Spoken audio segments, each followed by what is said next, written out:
In today's video, I'm going to teach you how to clear history in Opera browser. By the end, you'll know exactly where to go, what each option means, and how to safely remove your browsing history for better privacy and performance. First, open the Opera browser on your computer. You should see the main window with your tabs along the top. We'll use the built-in menu to reach the history tools. Look to the very top left corner of Opera and click the Opera icon. This opens the main menu, which is where Opera keeps most of its settings and tools. From here, move your mouse over the History section to reveal its options, then click History to open the full history page in a new tab. This page shows a list of the sites you've visited, and it's a good place to verify what's currently stored before you clear it.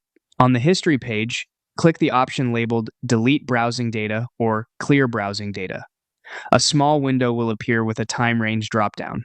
Choose the time frame you want to remove, such as the last hour, the last 24 hours, the last 7 days, the last 4 weeks, or all time.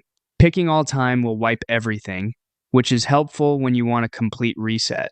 In the same window, you'll see what's included in the cleanup. Browsing history removes the list of sites you've visited. Cached images and files free up space and can fix pages that aren't loading correctly. Cookies and other site data can sign you out of websites, so select that only if you're comfortable logging back in afterward. Once you've reviewed your choices in the time range, click Delete Data to confirm. Give Opera a moment to process. When it's done, your selected history is cleared. For future reference, you can get here faster with shortcuts. Press Ctrl+H to open history, or Ctrl+Shift+Delete to jump straight to clear browsing data. That's all there is to it. Repeat these steps anytime you want a cleaner, more private browsing experience in Opera.